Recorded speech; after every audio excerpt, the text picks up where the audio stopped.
টিফিনটা দাও, দেরি হয়ে যাচ্ছে তো। দিচ্ছি, এ নাও, যাও, টাটা।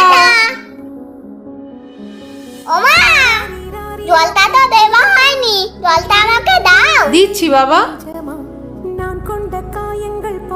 টাটা।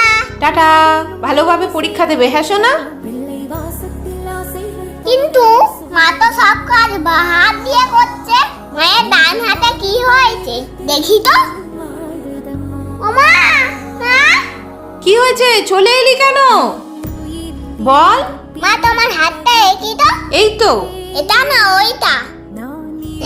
মা তোমার হাতটা কি করে কেটে গেল? ওই একটু কেটে গেছে বাবা, আনাজ কাটতে গিয়ে।